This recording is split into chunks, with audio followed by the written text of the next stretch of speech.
Welcome to the Beer, Rum, and Rock and Roll podcast.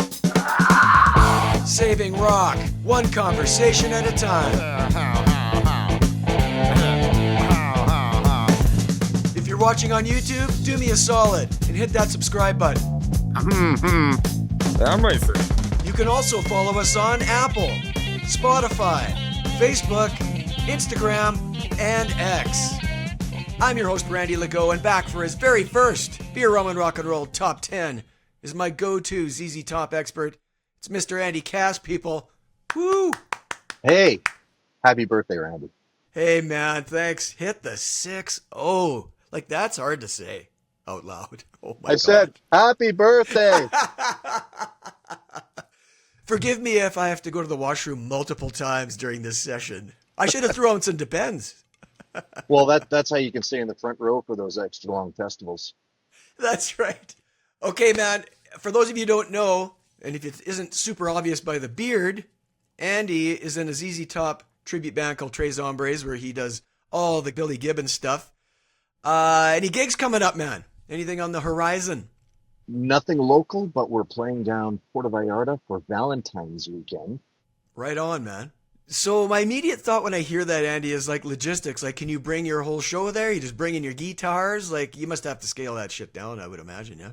Well, normally we have 9 guitars and multimedia running.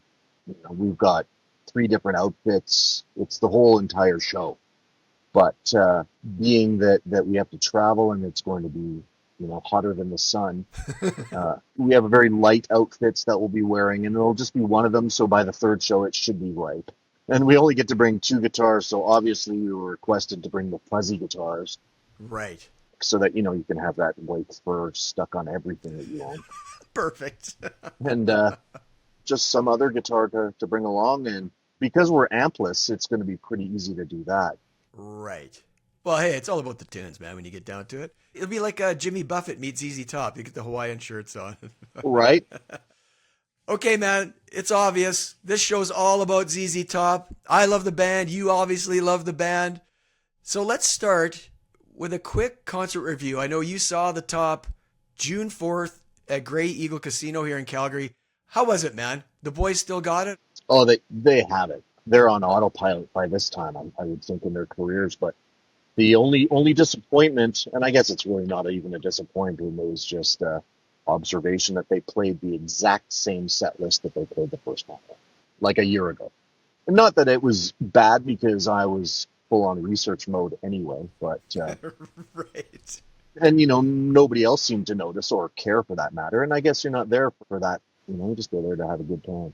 And that's what my mom always says is, just shut up and have a good time. Exactly.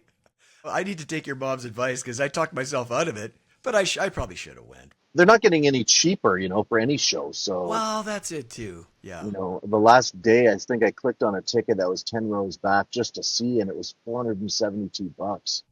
That was part of it too. I think a good seat when they first went on sale was $300. I'm like, man. Well, I'm not there to sit in front with all the super fans. I'm sitting in the back. I'm geezer time now, so I want to sit in the benches. Exactly. The cool people were like, come and stand with me at the soundboard. I go, you go stand over there. I'll be sitting over here, and we'll meet after the show. With your notepad.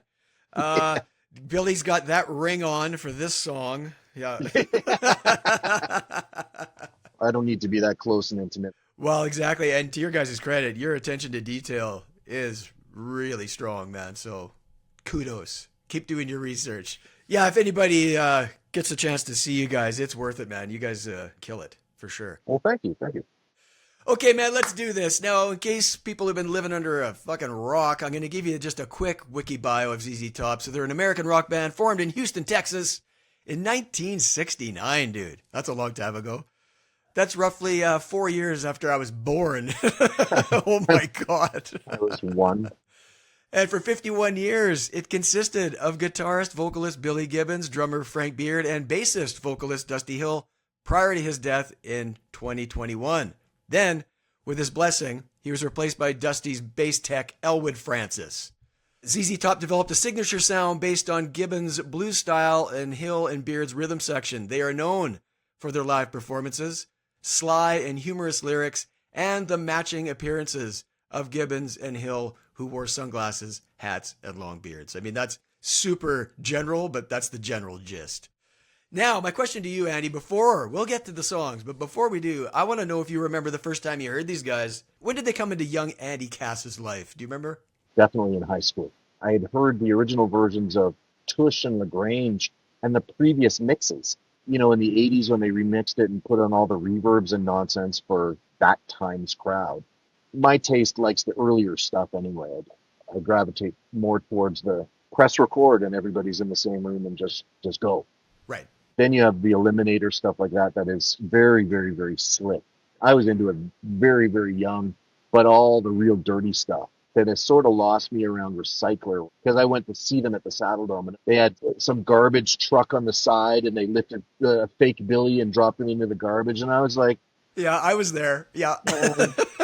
It's fine. I mean, it's great. It's a good visual because you listen with your eyes and you're having a good time. Sure.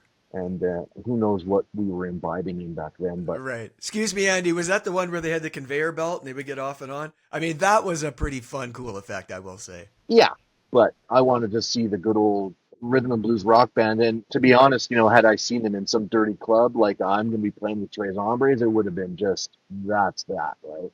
Right. It's a bit of a blur, but I remember when I was a little kid seeing the Fandango album cover at my older cousin's place. I remember that visual. Fucking Porter Wagner outfits or whatever. And I'm sure on the radio I heard LaGrange and Tush at some point, guaranteed. But I was in full Kiss land. And very little got through, right? And maybe Aerosmith, Nugent, and Deep Purple. That's about it. So I didn't buy my first ZZ Top album until like 81. So I was in 10th grade. And that was it. I'm like, I love this. I was in hard, man. I mean, Tube Snake and Pearl Necklace, Groovy Little Hippie Pad. I loved it all, right? But I'm 15. I didn't have a bunch of dough. And they had a bunch of albums. And man, what am I going to do? So I bought the best of ZZ Top to cover off that old stuff you love. And then I got DeGuello. And then 2 years later, like you said, Eliminator. And man, my fandom went to the next level with that album, right? I just, woo. And I've been a massive fan ever since, man. And I saw them on Afterburner. Headpins opened that one. Yes. 85. Yes. Were you at that one too? Yes, I was. Yeah. And I saw Recycler, like you said, and a bunch of times since then. It's a great show. They're a top 10 band for me, for sure. And ZZ Top albums are like the albums of old where you have 8 hits and 2 that are, and there could be a dud. Totally. And with these guys, a lot of different flavors on a side even, right? It's not like it's, you know, I love AC/DC, but it's not like every song sounds similar. Some of it's just right out whacked. You get sort of the real Spanish-Mexican flavor kind of acoustic-y song. Yeah. And then next it's like, it's this 200-watt Marshall. Okay, here we go. Top 10 ZZ Top songs plus 3 honorable mentions. You're the guest. I'll let you go first. But before you give me your top 10, Andy, what thought process, if any, was going into putting this list together, man? Because they got a shit ton of songs, obviously, right? You have to separate too from what was the initial, like, we've all got a new record, and you put it on, and you're like, it's not so good. Or, holy smokes, what just happened? Is it a grower or a shower? Guilty. Right? So I go at it from a different perspective because I'm going to play it. So I'm analyzing every single thing. I'm not just tapping my fingers and going, I love this tune. So after I've learned a song is also when it can become more endearing to me. I think that their focus on the rhythm and blues is what kept me really engaged with them. When they went to the drum machine stuff, that lost me a little bit because now I'm not interacting with anybody when I'm playing them. I could put a drum machine and go, right? Right. Even when you look at Rough Boy, people love that song. I do dig it, yeah. And I kind of don't get it. Well, this is going to be interesting then. Sounds like you're going to be leaning towards the earlier shit, and I don't mind some of that stuff. So our lists are going to be different, which is good. More variety is a good thing, man. 100%. Yeah, it was hard, man, for me to get this down to 10 songs. It was absolutely fucking brutal because I love so much of their catalog. But I try not to overthink it. I just went with my gut. First songs that came to mind, for the most part. Ask me tomorrow. The list could be totally different. But I locked it up, man. No more changing shit. Okay, buddy. Let's do this. What is your number 10?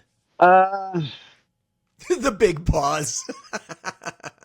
Well, because you got to get it down to 10. So these are basically your 10 favorites. Well, that's the idea. Yeah. And Arrested While Driving Blind was a real fun one for me.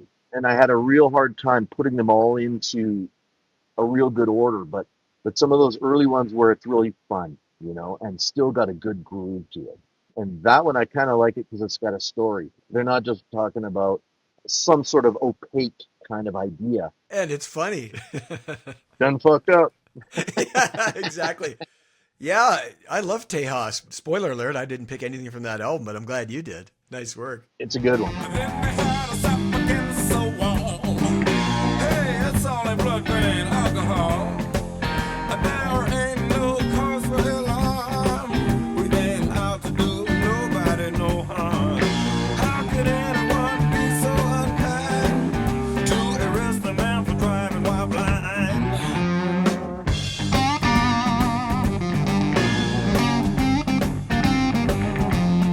Where did you get? What's my 10? Yeah.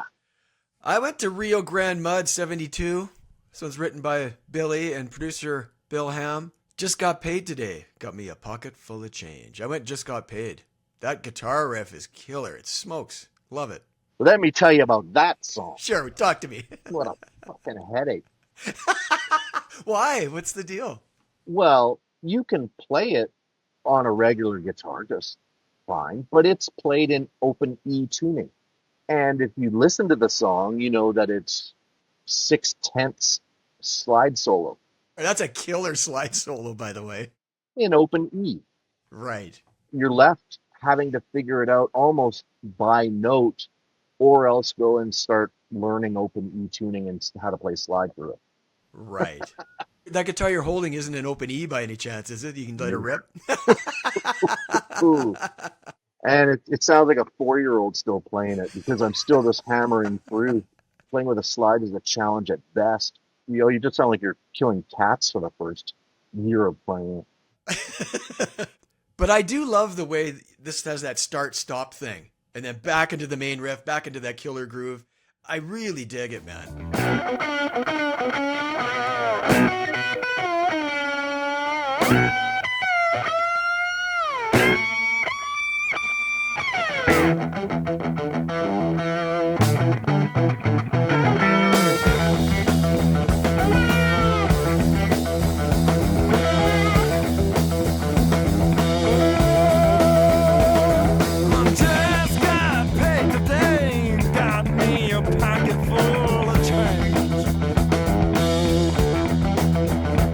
That's a unique thing that used to happen where you'd have lots of shots, and you don't see that much anymore. It's like, don't bore us, get to the chorus. And those melodies for those solos, I've found that once I've learned them and I'm playing them with the guys, it's like a vocal melody. You have to have it there because you're expecting it. And I don't begrudge the guys that want to play tush and get in there and just go open G, rock and roll, and just fly around and play.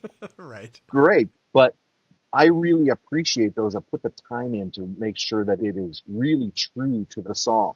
And that's why I didn't just go, oh, we'll just play it like Joe Bonamassa and we'll play it on my regular guitar and it'll all be good. I was going to say Bonamassa does that killer live version. He's playing a flying V, if I'm not mistaken. It's a great version. It's probably the best one that I've heard. It's pretty good. Yeah. But again, it's in just standard tuning. Right. He's cheating. Okay, I think that's enough on that one. Let's go to number 9, man. What do you got in number 9? I like Francine. Oh, yeah. I like that one. Because I kind of wanted to stay away from this list from the obvious. Yeah, and there's a couple in there, but I went a little deeper dive. And I listened to it, and I was laughing my ass off going back and listening to the words again. It's a fun song. We'll just say it's a fun song. Yeah. Yeah, some of those early lyrics are like, what did he just say? Yeah. But it's akin to the 70s. Another entertaining one. It is, man. Got a girl, her name's Francine. I thought of that one. It was on my long list. It was hard crossing some of these off, man. It's like, oh, man.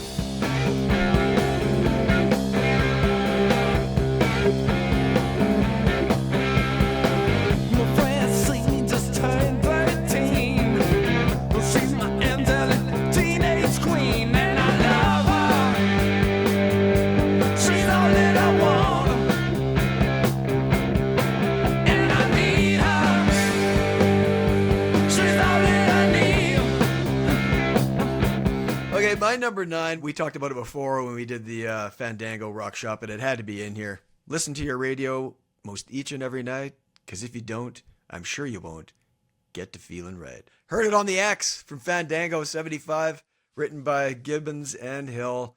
Dude, it's a banger. I mean, I love the shuffle Frank's doing. Carries the song. Riff is catchy and heavy. Awesome. Love it when Billy and Dusty trade off vocally. We've talked about it before, but one sings one line, one sings the other. Two completely different styles, but they sound cool together, man. This one swings like a mofo. Love it.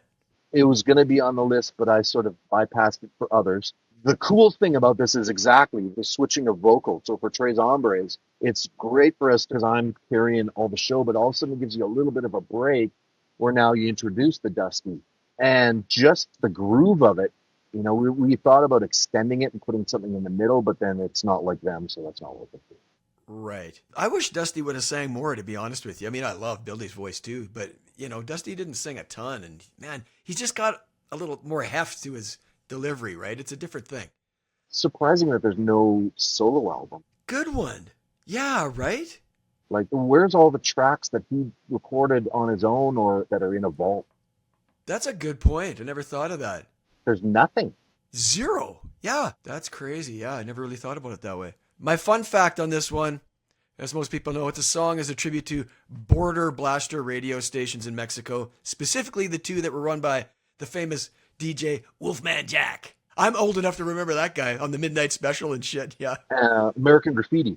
And American Graffiti, that's right, yeah. They didn't have to adhere to the power limits of U.S. stations, which gave them the ability to pump their signal well into the States. So Billy said it was just outrageous. You could pick it up everywhere, and it would bury everything else. So these guys were listening to this heavy. So listen to your radio almost each and every night.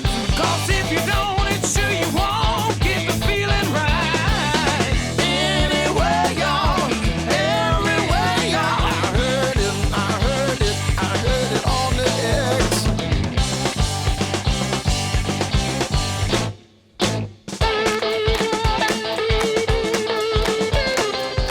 Okay, buddy, what do you got at 8? Jesus Just Left Chicago. And again, just the slow, dripping groove. That's a good way of putting it. When you try to play it live, a lot of these actually have this syndrome where we're always rushing the beat. And you got to be like, hold on, it's this easy.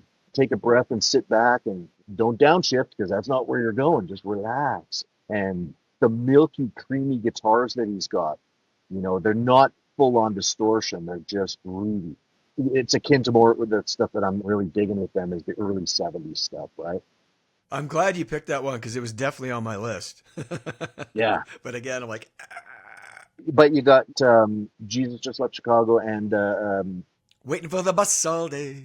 right, which all of a sudden now you got, here we go. I mean, that's one song, really. They never play them separately, ever. That's what we ran into because I got to tune down for the second tune. So how do you make that transition quick? Well, you got to put something in there, but you can get away with it without tuning down, but then it doesn't Right. sound like the album, and that's why I came to the show. Exactly. Yeah. I mean, I can't put all this effort into getting it to be as close as I can and then be like, this one maybe we'll just do this way. Then the OCD is like, You get triggered. Yeah, totally. right. Well, I'll be riding on the bus till I Cadillac.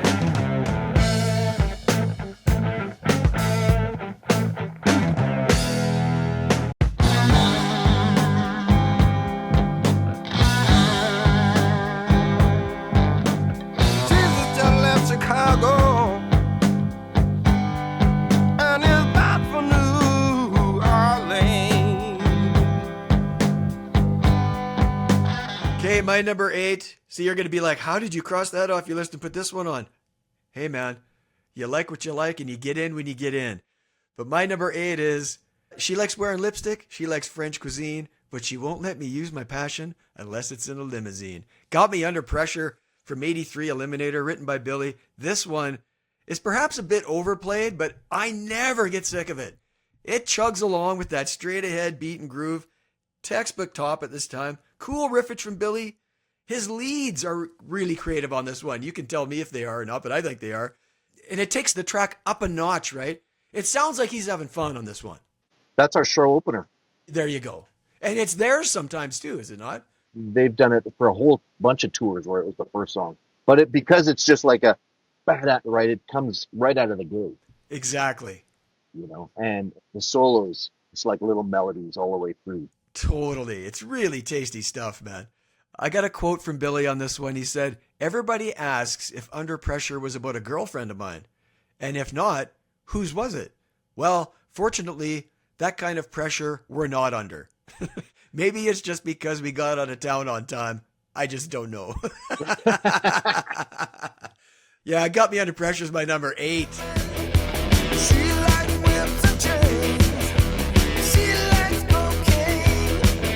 Flipping out with great days.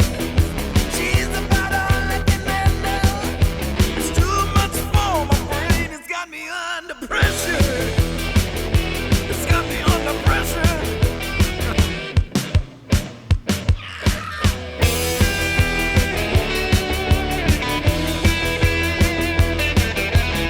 It charted. What do you know what it charted at? I don't. I mean, it wasn't video worthy or anything. I don't know if it was much of a hit for them, but it became a staple for sure. I mean, when I think about it right now, I think of Eliminator. You did a video for TV dinners? Really? Like, you think Got Me Under Pressure would be more obvious? We do TV dinners and Sleeping Bag and Double Back, and they're all the video ones, right? That's right. And I think for what may not have been as strong in the tunes, that's why they had the video. Yeah, and I do dig that song. TV Dinners is cool, but man, it's not Got Me Under Pressure. Well, right, and it's not like some of the other bigger hits, but it comes on. I'm not going to shut it off. No, hell no. There's not a song on Eliminator I skip. Yeah, it's a gooder. Okay, man. Number 7, what do you got? She Loves My Automobile. Oh, yeah. Man, that's a good one. It's a great tune just because it's a straight-ahead blues tune. Yeah. But it doesn't sound like, your standard old 12-bar blues. A spare wheel in the trunk. Right. Yeah. Well, doesn't it start with just that chord? Yeah. Right? Yeah. And then it just goes right into the chug, right? As soon as you got the drums, and then you just come right in, and you're like, well, okay, I guess this is what we're doing. Exactly, yeah.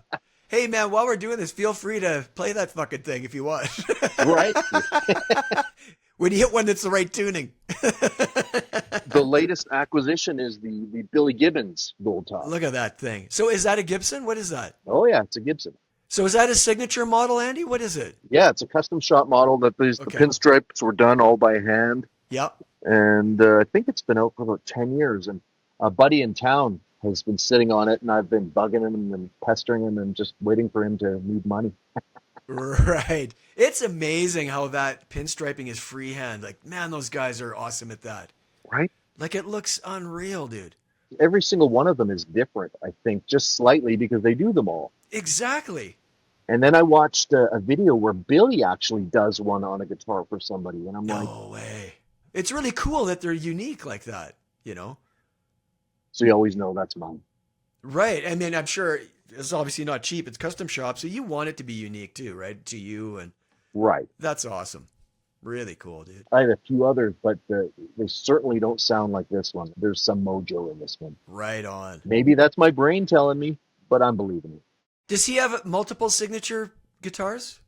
Oh, yeah, he's got a few, but I don't know if they're necessarily signatures, but he's worked with tons and tons of companies over the years. Right, but I mean that you can buy. Like, is there an SG with the pinstriping? Oddly enough, I bought an SG, and his SG has a Flying V headstock. That's right. And it's got the crazy bridge and all that kind of nonsense on it. So I bought myself an SG, and we cut the headstock off, and we retrofitted it with a Flying V headstock, and I've got the non-usable tremolo to throw on the top, and Oh, cool. we're going to pinstripe it. But, I mean, everything is $500 here. Well, exactly.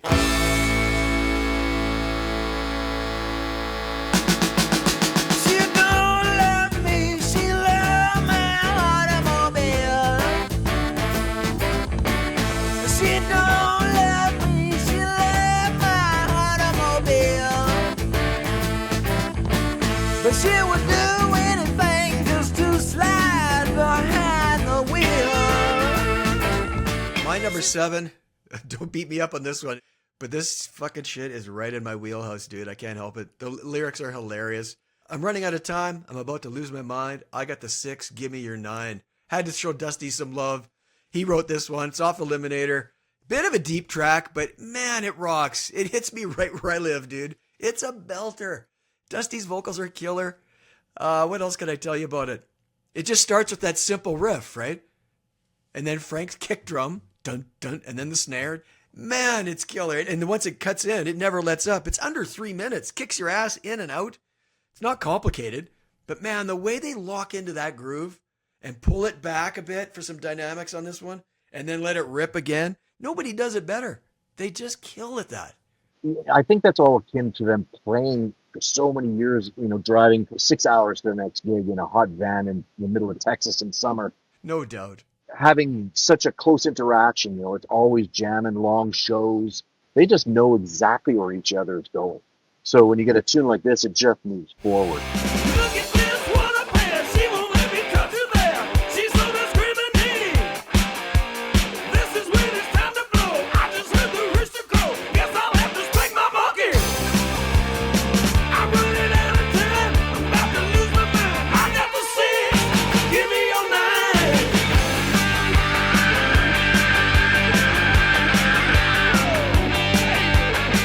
And I know what you're saying about the drums and stuff, but man, when I was a kid, I'm just not thinking about that. And even when I think about it now, I don't know, it still rocks and it just goes.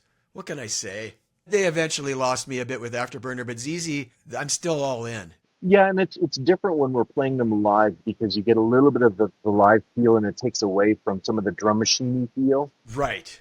The constant 16 or whatever on the hi-hats gets kind of lost while you're playing it live and you just tend to find the groove.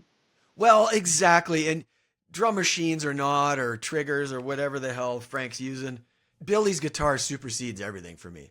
Like, Yeah. as long as I'm hearing that on Rough Boy, I don't care. Because it's so fucking good. And it's always fresh. I went through and listed a lot of tunes for this, and it's so hard to find the continuous lick that he always plays. Interesting. I'm looking for that same signature. And yeah, there's a lot of stuff that is sort of like that, but it's not the standard meat and potatoes blues rock licks that we all play. It ends up being more something that's fresh and playing to the song.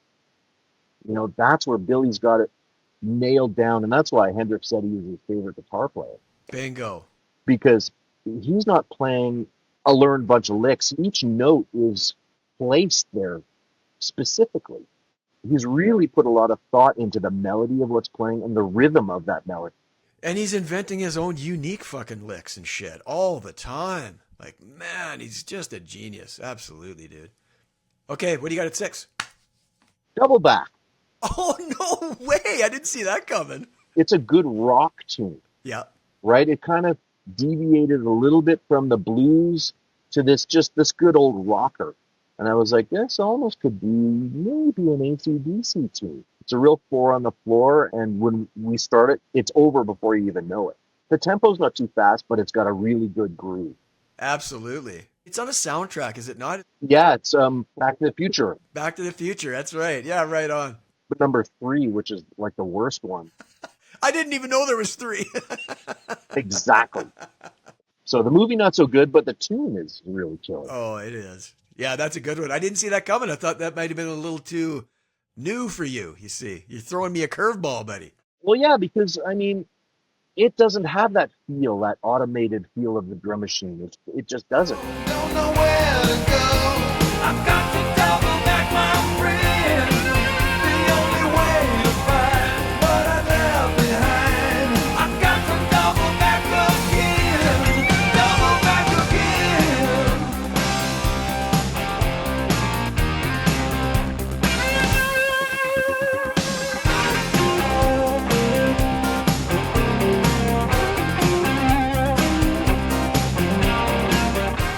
Okay, man, my number 6. My third in a row from Eliminator, but my last one. I'm going to leave Eliminator alone after this one, no matter how much I love it. I just love the vibe on this track, Andy. Oh, my God. I Need You Tonight, written by Gibbons. That laid back, bluesy vibe. This one really shows off Billy's versatility. Like, I'd say better than any track on this album. And you get 2 fucking solos, long ones, and some really moving licks. And really sappy with reverb. Oh man, it's so good. It shows in an amazing way what a great guitar solo doesn't have to be super fucking fast. Like, he's leaving tons of space between these notes. The fucking melody, you can almost sing the solos in this song easily. And they're not standard blues riffs. It's all melody again, like it's another verse, it's another chorus. Exactly. God, I love it. And you get Dusty Hill playing some awesome bass on this one too, man. He drives the track along. My only little fun fact I came up with was my favorite old school, let's say, blues guy's Buddy Guy. And he covered it on Heavy Love in 98. So good enough for Buddy Guy, good enough for me, Andy. That's what I Burning for someone like you. I just wanna do love. Baby, baby, I need you tonight.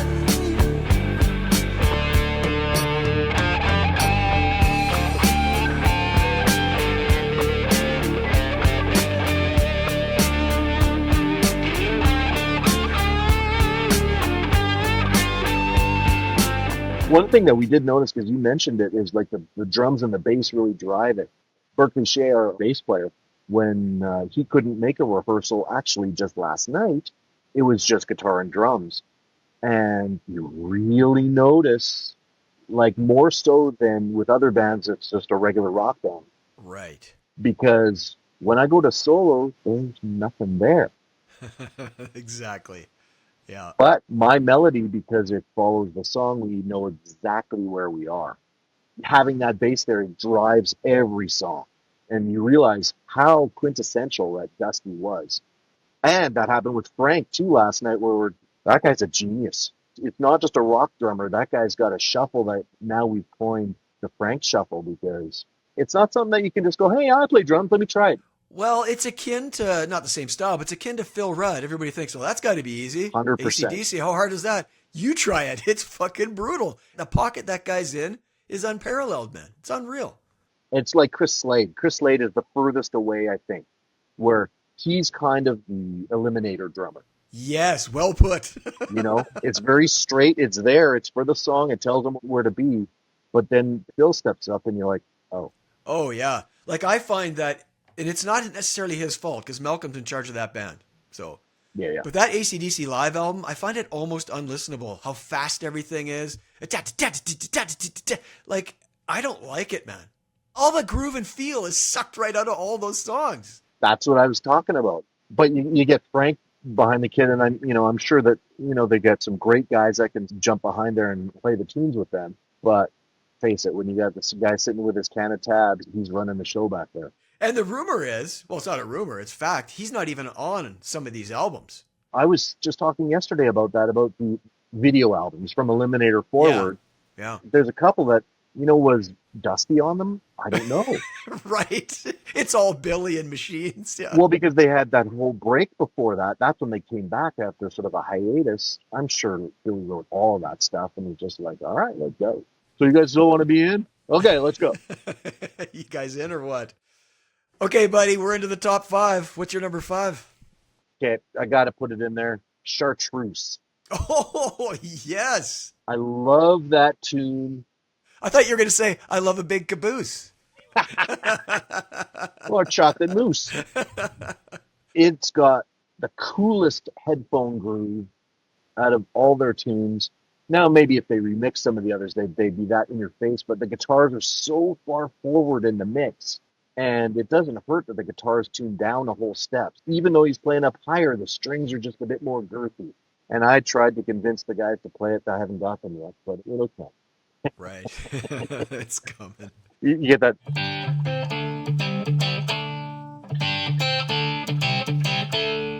And then he comes in with that smoky vocal that's like right in your face. It's got to be in my top 5 because I still listen to it at least a couple of times a week. That's a strong album, period, I think. I mean, if that's the one they're going out on, fucking rock on. That tune to me just tells it that he still loves what he's doing because it's so full of energy and it's just got that same old groove that he just puts into it. Right from the beginning, where you get that groove and he goes, eh, You're like, okay. It's on. Yeah.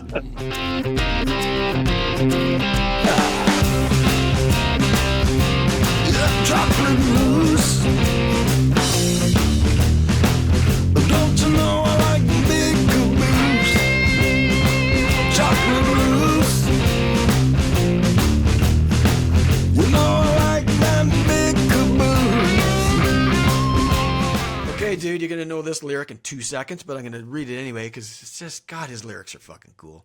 When you get up in the morning and the light has hurt your head, the first thing you do when you get out of bed is hit the streets a running and try to beat the masses and go get yourself some cheap sunglasses. Yeah, cheap sunglasses from 79's Deguelo, written by the entire band. Dude, you kind of alluded to it earlier, but just to set the scene a bit on this one, on this album, I should say. So they took some time off, like you said, in 76, right after Tejas, they took some time off. So they come back in 79, and punk rock is starting to dominate everything. So, I mean, the boys clearly decided to cut loose a bit. Fuck radio. And you can hear that on this album. They clearly don't give two shits. Yeah. So you get these strange songs like Maniac Mechanic, and this one is a strange one too, man. It's a staple, but back then you're like, what is this? Like, no rules, clearly, man. This is when they came back with Billy and Dusty with the Beards for the first time, right? And I don't know what you think about this, but they claimed they didn't consult each other before growing them. It just happened that way. I'm like, I don't know. It was a brilliant move either way. Like, talk about stumbling into the best marketing scheme ever. Like, just perfect. The cool thing that on this, check this out. Because if I go, right? But check it out. I tune the high E string down a whole step. So when you go, there it is. Right? If you don't have that one note, you have it, but when I hear somebody playing that tune, I go, you did it. You found that note.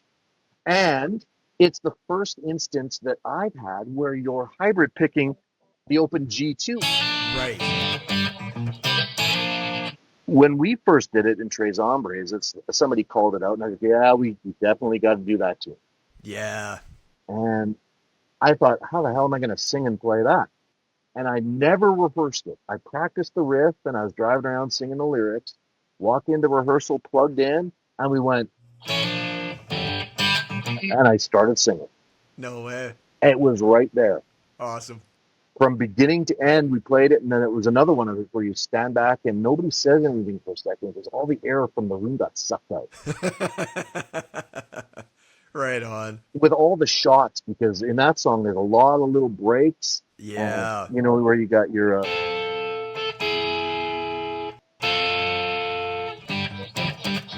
This one really captures, like, there's crazy sounds and feel and groove and the humor. It's kind of got everything from ZZ Top that you want. When you wake up in the morning and the light has hurt your head, the first thing you do when you get up out of bed is hit that streets a running and try to beat the masses. Go get yourself some cheap sunglasses. Oh yeah! Oh yeah! Oh yeah! The cheap way to get that little... the gonculator. It's an old guitar pedal that you used to be able to buy that nobody bought because it sounded like a crappy little pedal. It doesn't do really anything except make dumb sound.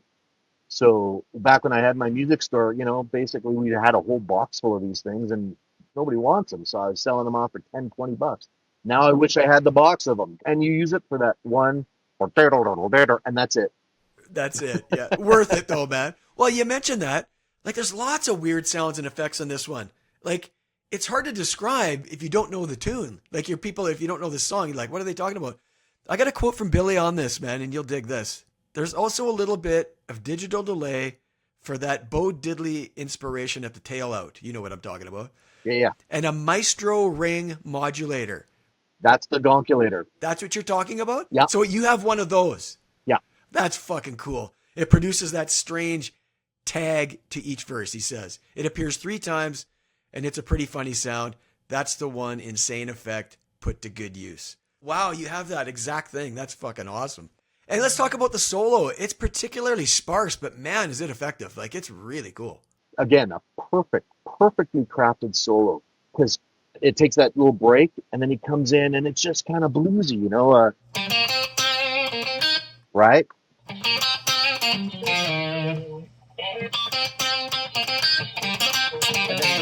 And then he goes, oh, hello. Then you go right back into the riff, like really strong. It really hard. Yeah, totally.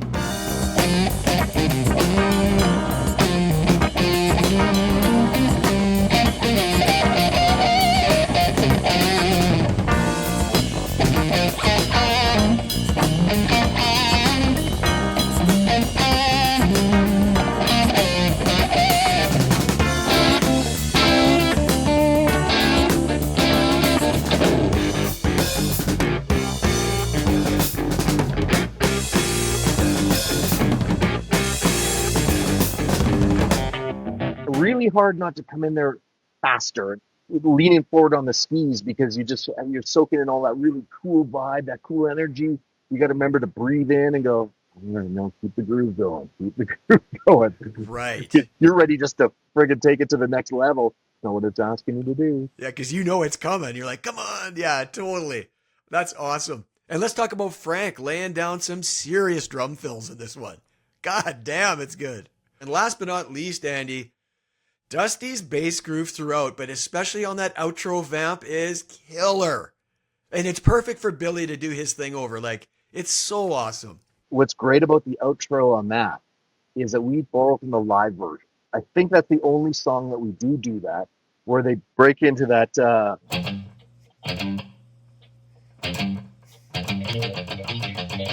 Right? But that's where Billy goes.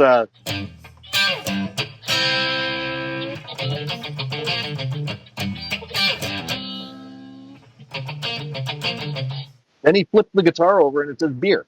Right. Right? And that's why I was like, well, you got to do that. That's part of the show. Yeah. And they go, well, it's not in the song. I go, it is now. It is now. Fantastic, man. I'll leave this one with Dusty Hill's quote. He says, we wrote that song when we used to tour in cars, and every gas station in the world had a cardboard display of the cheapest and ugliest sunglasses you could imagine. I've bought about 1,000 pair of them. That's what he says. So that was the inspiration for this one. Yeah, cheap sunglasses is the fucking shit. And that's my number 5. Okay, what's your number 4, buddy? I started to whittle them down now, and I started to second guess myself all the way through it. Oh, I'm yeah. like, well, this one, but maybe this one's. But as I'm learning the tunes, I stumbled upon Jailhouse Rock. And it's not theirs, but it is. The only thing they really borrowed is the lyrics. That's right. The riffs are so badass. Like, I don't know that I would have written anything like that. And Dusty's bass is clacking because it's a live version off of Fandango. Right. And now it'll bug you because if you go listen to it, all you hear is the clacking of the string as it's hitting the pickup. But they're like, no, that's good. Well, that's such a part of his sound, really. I mean, I suppose, but the whole song gets driven and who's singing it. If you got Billy singing it, it'd be much different. But now that you got Dusty screaming that out, you go, holy smokes, the guy is like a super strong singer. Again, questioning, why is there no solo? yeah, he's strong on that one. They kill that one. He's Oh, yeah. super strong because you get that going to a party and you're like, all right then. Yeah.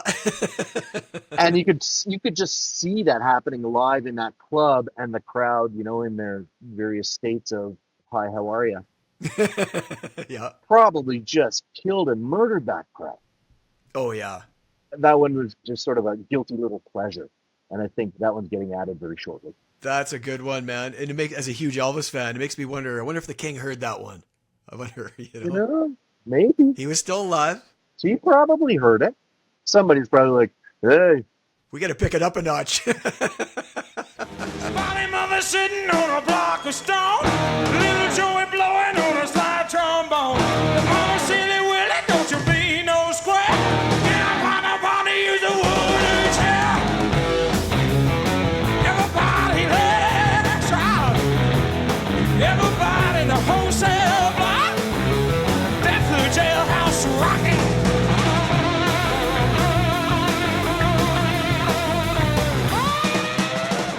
Okay, dude, this one It's one of those songs that within 2 notes I'm in. I'm shuffling through the Texas sand, but my head's in Mississippi. My head's in Mississippi from Recycler, 1990. Yeah. Written by all 3 boys. They go back to their blues roots a bit more on Recycler after, Afterburner's full-on techno vibe.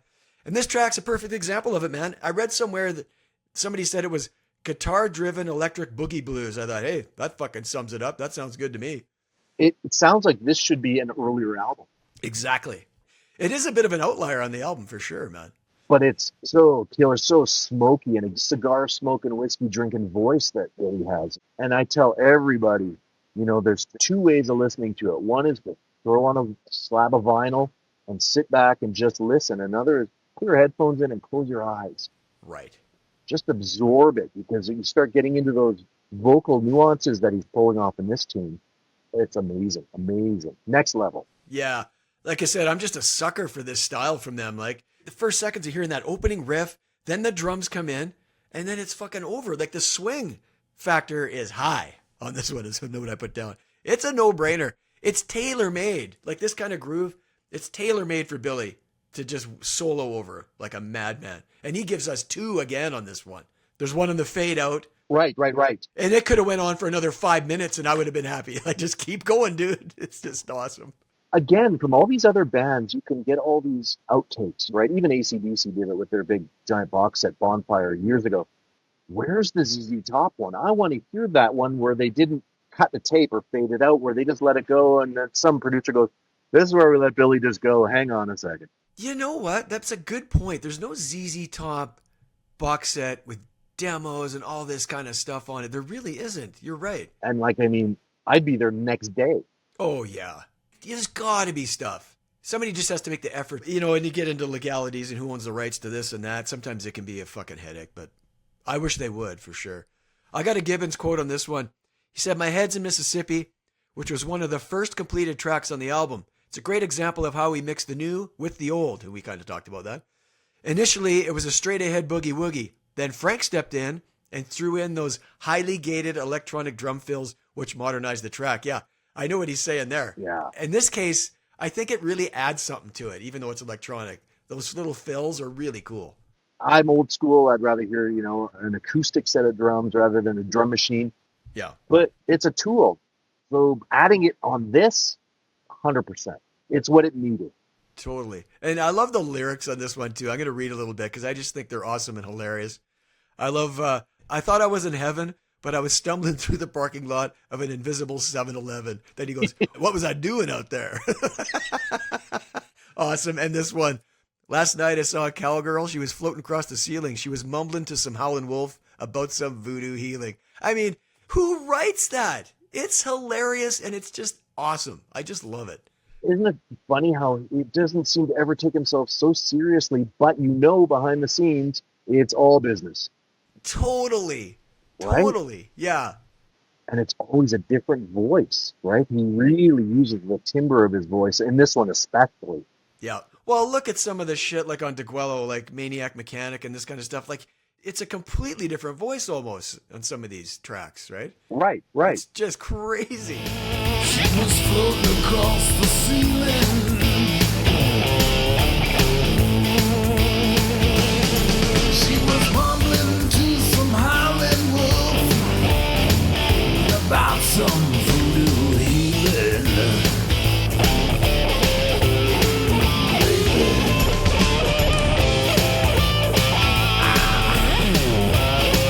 Where's my head, baby? Okay, buddy, who's got your bronze? Who's number 3? We're on the podium, Andy. We're getting down to it. And I have to go back to Fandango and put on Nasty Dog and Funky Tunes. That's a deep cut. But when you see the dual bass, the dual guitar, basically the riff of the tune, them merged together. As a player, it's one of those ones that's really satisfying to play. I bet. Especially when it gets past the initial stage of learning it and it's just groove. It just breathes all by itself. Well, don't laugh 'cause it ain't funny. Look how it happened to me. It could happen to you. You could be a fool too, and it leave you in misery. I guess there's nothing more a monkey can do but try to get next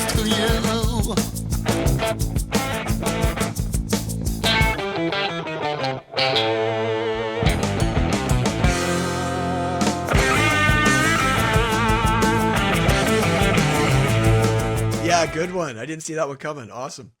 Okay, you might not see this one coming. It's a bit of a deep cut. Let's go. Are you ready? For my bronze. Everything about her was natural. Everything about her was cool. But I'm a little partial for beautiful girls, even if their blood runs blue. She's just killing me. Yeah. Oh my God, I love this one, Andy. From 96's Rhythmine, written by all three guys again.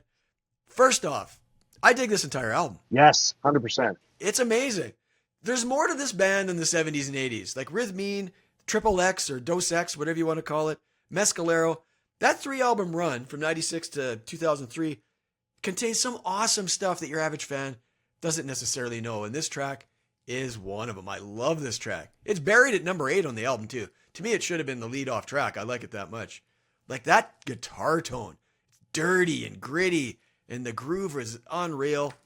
You know what's funny is that they really just put the effort into the songs, and the songs come back, and then that's what stands the test of time. Right. Them all showing up, you could tell that it was a moment where they were all together, all just contributing. You know, you can really feel that difference. I agreed. You can definitely feel it on this one, man. And I like, Andy, the way it ends with like a fucking nasty blues jam for a full fucking minute.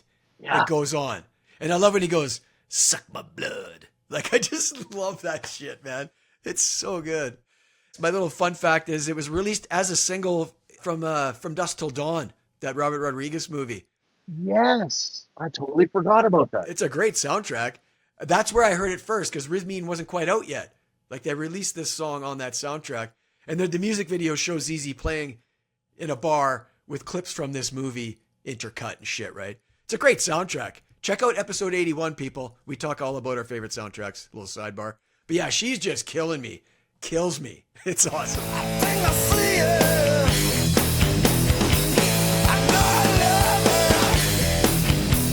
Yes, I love her. She's just killing me.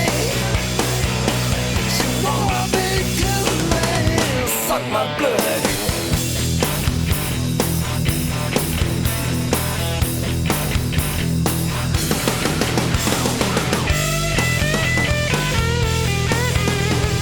Who's got your silver? I got to go with LaGrange. It's not my number one, but it challenges every single drummer that you've ever played with. I mean, you can get it. I've played it a zillion times with a zillion different people.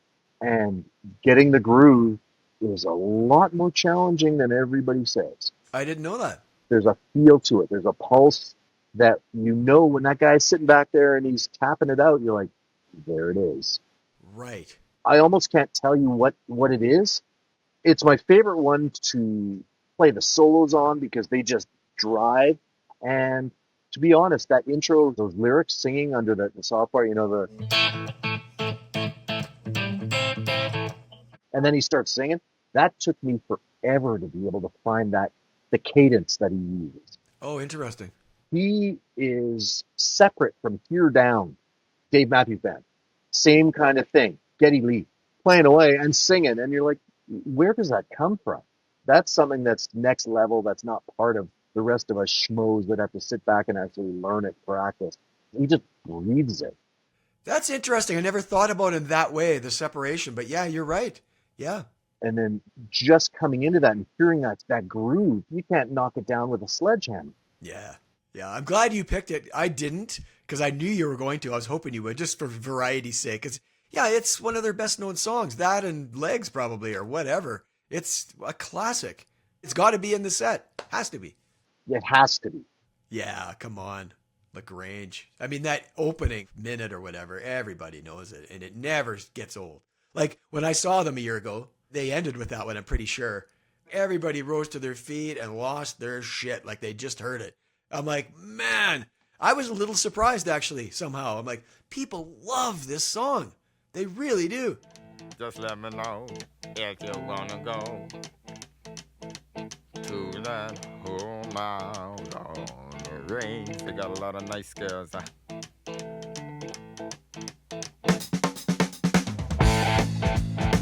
I'm racing.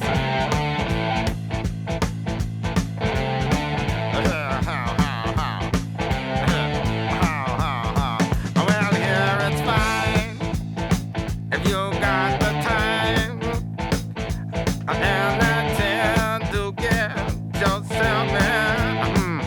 It's not on my list, but Rough Boy gets an honorable mention because it's the same thing where it's not one of my favorites at all. It just plods along. But the second that we added it in the set, people went ballistic. They went crazy. They love it. Well, for me, I'm a huge Jeff Beck fan, and he did that version with Jeff. I'm like, okay, Yeah. if I was on the fence at all, you got me. Yeah. That was fantastic. Good one, man. Obviously, no argument on that here. My silver. Oh, I love this one, but you're going to be annoyed with me, Andy, and I'll tell you why in a minute. I just got back from Baby's, a big white house on the hill. If her lovin' don't get me, I know her husband will. Just got back from Baby's off 71's ZZ Top's first album, Gibbons and Ham. Okay, here's where you're going to hate me. I know this is sacrilegious to say, but I like that remix version better with the different drums on it.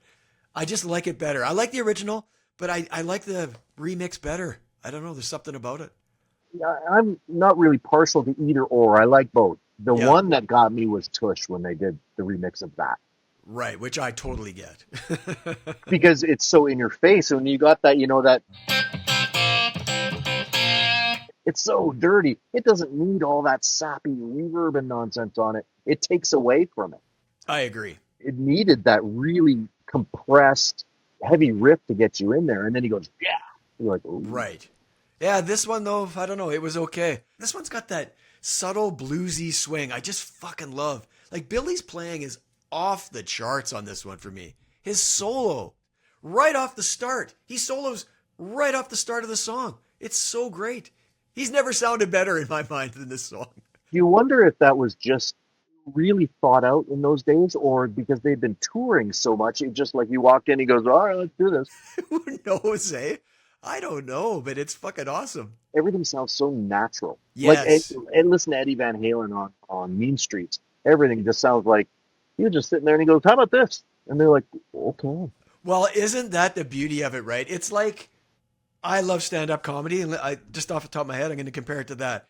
You'll go see a comedian, and the good ones make it sound like that's the first time he's told that fucking joke. But if you went the next night, he would say it exactly the same. Do you know what I mean? They make it feel like it's off the cuff when every syllable's planned out. I have bands like that play the same set every night.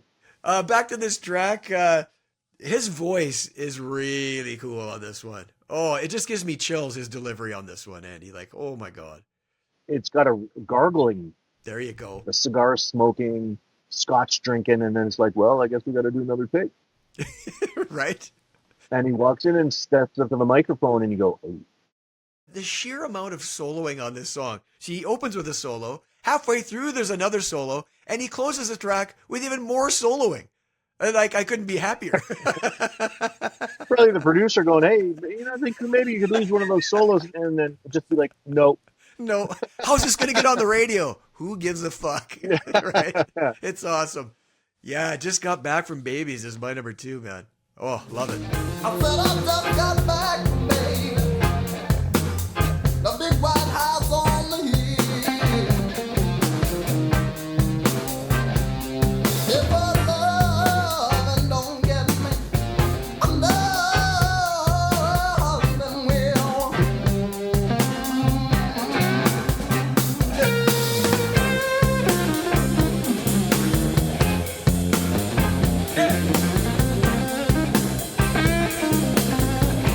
I think that maybe the songwriting back then was simpler in its approach, but has such a strong impact, which is what made them ZZ Top, right?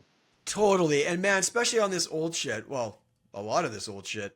And we talked about this already, but the way these songs breathe, which they don't really, once you get into Eliminator and shit, they don't. There's just space and they breathe and pulsate. Man, like you said, it sounds like a live band in the studio, which it fucking probably is. They walk in there, they may or may not have it in isolation for Frank, but it's the organicness is, I think, what we're attracted to. Totally. Okay, man, what's your number 1? I got a feeling we might be the same on this one because neither one of us has mentioned it, obviously. What is it? Thunderbird is my favorite one. Oh, it's not mine. Okay, awesome.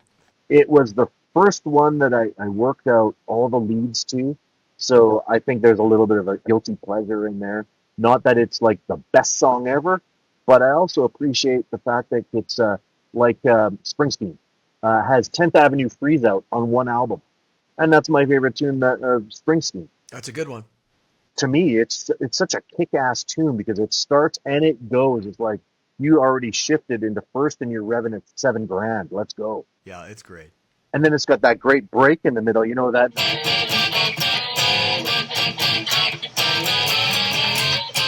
Like, who thinks of that? Billy does. Well, and the fact that it wasn't even their song, but then again, just like Jailhouse Rock, they took it and they went, "Oh, we're going to put this over here, and we're going to do this, we're going to do this and this and this," and they go, "That's not even our song." You go, "Well, it is now." It is now. We're going to ZZ the shit out of it. Yeah, totally. They totally did. Yeah. You know, It's unrecognizable, really. and the big strong ending with, you know, the big solos at the end, but then it never really resolves. You know, where you get that. It doesn't do that. It would do like.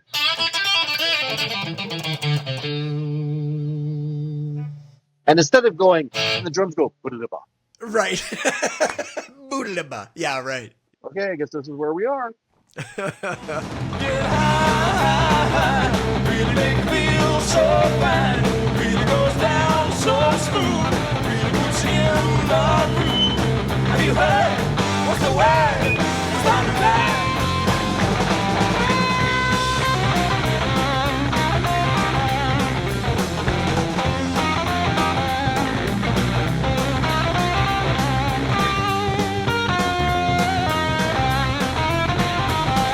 Man, I didn't see that coming. So this sums us up, really. You got 3 songs off Fandango, and I got 3 off Eliminator. There's your difference. Right. List right there, which is cool, man. That's awesome. Okay, dude, my number 1. It's always been my number 1. And if you see me walking down the line with my favorite honky tonk in mind, well, I'll be there around supper time with my can of dinner and a bunch of wine. Beer drinkers and hellraisers, dude. Off Trezz Hombres 73. Had to do it. What can I say? I've been repeating this the entire fucking podcast, but Billy's wailing on that fucking Les Paul. Check. I timed it. 1 minute, 44 seconds of the track is Billy soloing. Check.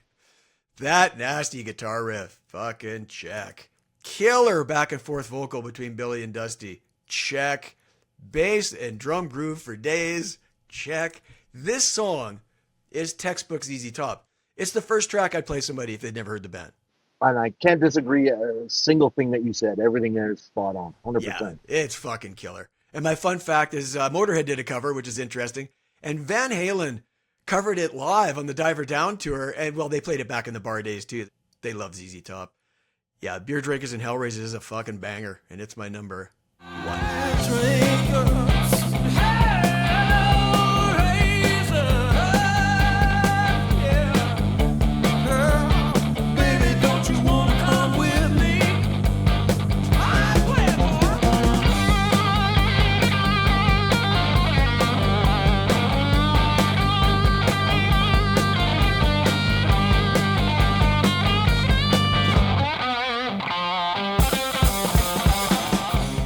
There's something about that riff and the tone of it.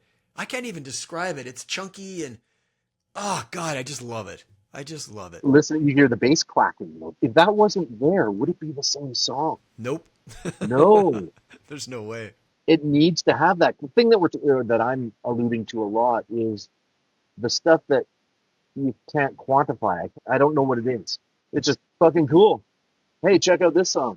What do you like about it? Like you asked me, what's so good about this song? And I'm like, oh, it's just a fucking good song. Yeah, I know. Sometimes it's hard to describe music sometimes, man. It really is. Yeah. Like you said, Kiss stuff. Man, I'd put on Kiss albums, and some of those early ones where you're going, it's so rudimentary in terms of how they record it, like off the original Kiss album, Kiss Originals, those first 3.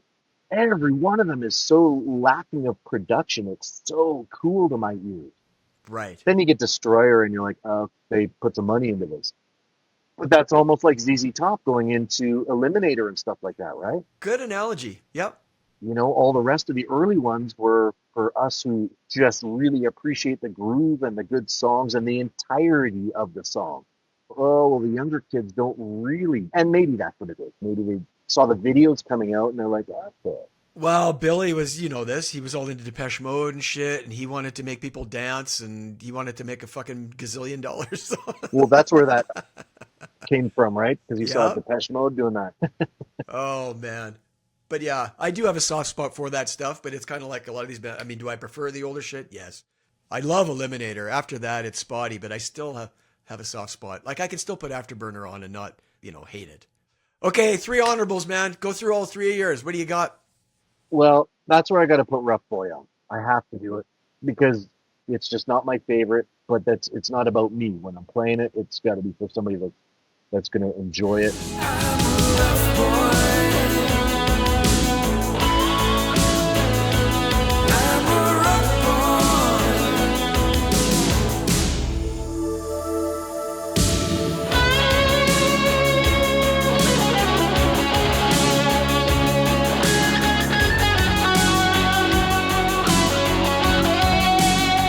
Backdoor Love Affair. Oh, yeah. And the only reason is just because it was one that just sort of took me back where you'd be cleaning the basement with the records on and you'd stop and go, hey, wait a minute. Smooth and not too crazy. Got to have you, baby, even though you say that you don't care. Any way you want it, baby, I'll settle for a backdoor love affair. Oh, yes, I will. And then you got to put it on there. You're going back to Fandango again? No, No, you're not. 10-foot pole. Oh, wow. I did not see that coming. I thought you were going to say tush or something. I wouldn't touch it with a 10-foot pole. That's one of those weird ones. Yeah, that's awesome. Just because you got to realize that the sense of humor they actually put into some of those tunes too. And when I mentioned Francine, I think they were it's all tongue in cheek. But you get into some of these other ones, and you're like, wait a minute, they're having the times of their lives. Like, that's where I'll go with my 3. Fucking 10-foot pole. Good one.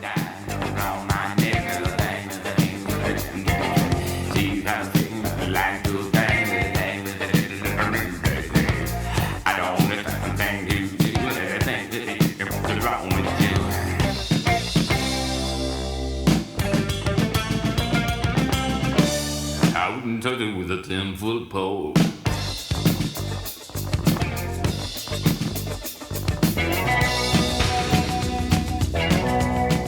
I love El Loco. Well, you have a soft spot for the album that you first get into, and that was the one, right? Right. Like, I love that country tinge stuff. Like, what's the ballad?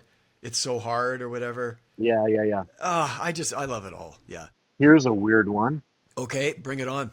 Brown Sugar. Oh, I love that one. Just the groove is just right in, and it's so strong. According to Billy, I got to try it before I die. I better get on it. I just turned 60. Oh, yeah. You should try it. That'd be tough to get past the wife, I think. I'm not sure to say when there's no place else for me. I'm not sure to say when there's no place else for me. Gotta have some of that brown sugar, 'cause it's not gonna set me free. My honorables are, you mentioned already, Brown Sugar.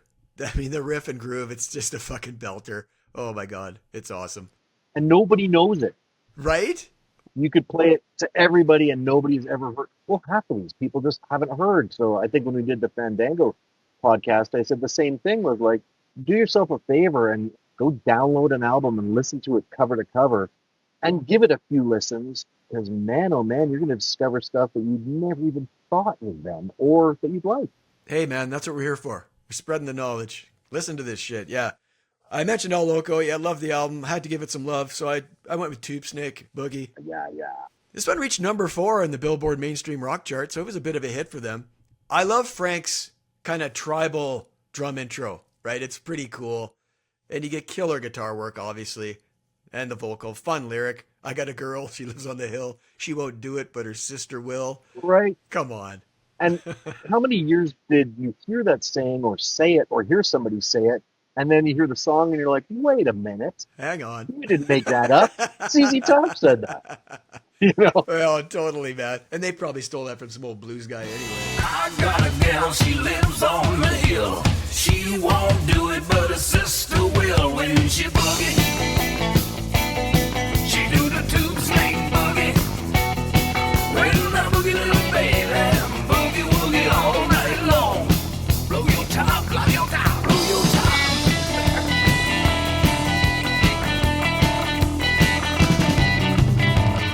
It's a fun tune, man. There's that sense of humor again. Yes, exactly. Yeah, well, this is going to fall right into that because it's another one off El Loco, 1981. This song contains more double entendre lyrics. You think you know what I'm going to say. She was getting bombed and I was getting blown away. And that's not jewelry she's talking about. It really don't cost that much. Pearl necklace, man. The lyrics are fucking hilarious and cool, but man, it's got that catchy laid back shuffle groove. Dude, it's funky as hell. I just love it. I love this tune. Again, the double entendre. Yes. Yes, exactly. She's so tough and pure as a driven flush. And that's not the jewelry she's talking about. It really don't cost that much. She's getting bound and I was getting blown away. And she took it in her hand and this is what she had to say. A pearl necklace. She wore a pearl necklace.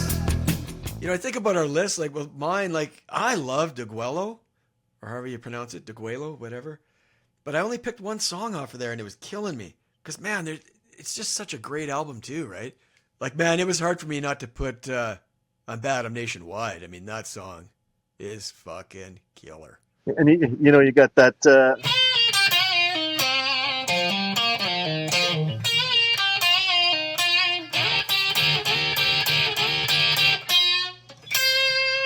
Oh, that. And that part, we intentionally even slow that part down more. Because he does slow it down, right? He makes Yeah. you wait for that payoff, right? Yeah. Yeah. And we intentionally bring it even more just to create more of that effect, because then after that, bam, it comes right back in, right? Right. And goes into that straight little groove, right? But it's